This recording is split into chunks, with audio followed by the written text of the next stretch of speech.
Hey everyone, hope you're doing great. We're continuing our wonderful reading of the Bible. This is the Jehovah's Witness version. And when we, get finished reading this, be an achievement to be proud of. Number one, just because of the page count as well. Plus, theologically speaking, you've done a lot of work. You should be proud. Putting effort and discipline in. So let's begin. And also, our understanding theologically will be highly increased and accurate, which is the best of kind of learning. We are in Numbers 33:1. These were the stages of the sons of Israel who went out of the land of Egypt, in their armies, by the hand of Moses and Aaron. And Moses kept recording the departure places by their stages at the order of Jehovah. And these were their stages from one departure place to another. And they processed to pull away from Ramses in the first month, on the 15th day of the first month, directly the day after the Passover. The sons of Israel went out with uplifted hand before the eyes of all the Egyptians. All the while the Egyptians were burying those whom Jehovah had struck among them, that is, all the firstborn, and upon their gods Jehovah had executed judgments. So it's talking about when the firstborns were smitten of Egypt, right? Smitten means happy, smited. So the sons of Israel pulled away from Ramses, went camping in Succoth. Then they pulled away from Succoth and went camping in Etham, which is on the edge of the wilderness. Next they pulled away from Etham and turned back towards Pihahiroth, which is in view of Baal-zephon, and they went camping before Migdol. After that they pulled away from Pihahiroth and went passing through the midst of the sea to the wilderness, and kept marching a 3-day journey in the wilderness of Etham, and took up camping at Marah. Then they pulled away from Marah and came to Elim. Now in Elim there were 12 springs of water and 70 palm trees, so they camped there. Next they pulled away from Elim and went camping by the Red Sea. After that they pulled away from the Red Sea and took up camping in the wilderness of Sin. Then they pulled away from the wilderness of Sin and went camping at Dophkah. Later they pulled away from Dophkah and went camping at Alush. The next pulled away from Alush and went camping in Rephidim, and there proved to be no water there for the people to drink. After that they pulled away from Rephidim and went camping in the wilderness of Sinai. Subsequently they pulled away from the wilderness of Sinai and went camping at Kibroth Hattava. Then they pulled away from Kibroth Hattava and went camping in Hazeroth. After that they pulled away from Hazeroth and went camping in Rithmah. That's a cool one, Rithmah. Next they pulled away from Rithmah and took up camping in Rimmon Perez. Then they pulled away from Rimmon Perez and went camping in Libnah. Later they pulled away from Libnah and went camping in Rissa. Next they pulled away from Rissa and went camping in Kehelethan. Then they pulled away from Kehelethan and went camping in Mount Shepher. After that they pulled away from Mount Shepher and went camping in Harada. Then they pulled away from Harada and went camping in Makheloth.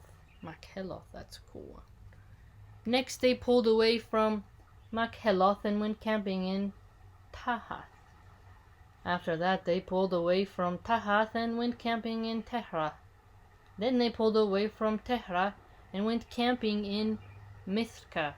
Later they pulled away from Mithka and went camping in Hashmona. Hashmona. Next they pulled away from Hashmona and went camping in Moseroth. Then they pulled away from Moseroth and went camping in Bene Jaakan. Whoa! I'm gonna name one of my horses that in Red Dead. Bene Jaakan. Sounds like Dothraki. After that, they pulled away from Bene Jaakan and went camping in Hor-Haggidgad. Next, they pulled away from Hor-Haggidgad and went camping in Jotbatha. Later, they pulled away from Jotbatha and went camping in Abrona. Then they pulled away from Abrona and went camping in Ezinogaber. After that, they pulled away from Ezibongnaber and went camping in the wilderness of Zin. That is to say, Kadesh. Later, they pulled away from Kadesh and went camping in Mount Hor, on the frontier of the land of Edom. And Aaron, the priest, proceeded to go up into Mount Hor at the order of Jehovah, and to die there in the 40th year, on the going out of the sons of Israel from the land of Egypt in the 5th month, on the 1st of the month. And Aaron was 123 years old at his death on Mount Hor. Now the Canaanite, the king of Arad, as he was dwelling in the Negeb, in the land of Canaan, got to hear about the coming of the sons of Israel. In time they pulled away from Mount Hor and went camping in Zalmonah. After that they pulled away from Zalmonah and went camping in Punon. Next, they pulled away from Punon and went camping in Oboth. Then they pulled away from Oboth and went camping in Iyabrahim on the border of Moab. Hey, there's a place in Utah called Moab. Later, they pulled away from Iyim and went camping in Dibongad. After that, they pulled away from Dibongad and went camping in Almon-Diblathaim. Then they pulled away from Almon-Diblathaim and went camping in the mountains of Abarim, before Nebo. Finally, they pulled away from the mountains of Ephraim and took up camping on the desert plains of Moab by the Jordan at Jericho. The desert plains of Moab by the Jordan at Jericho. And they continued camping by Jordan from Beth-Jeshimoth to Abel-Shittim on the desert plains of Moab. And Jehovah proceeded to speak to Moses on the desert plains of Moab by the Jordan at Jericho, saying, "Speak to the sons of Israel, and you must say to them, you are crossing the Jordan into the land of Canaan, and you must drive away all the inhabitants of the land from before you, and destroy all their stone figures, and all their images of molten metal you should destroy, and all their sacred high places you should annihilate." Interesting, look at that. Wow. So Moses is talking with Jehovah, they contend, on the desert plains of Moab by the Jordan at Jericho. And he's telling them, the Israelites, you need to go and take out the stone figures, all images of these molten images, and annihilate. Interesting. 53. And you must take possession of the land and dwell in it. So you're going to take it and dwell in it, because to you I shall certainly give the land to take possession of it. So takes from one and gives to another, right? It's very interesting. And you must apportion the land to yourselves as a possession by lot, according to your families.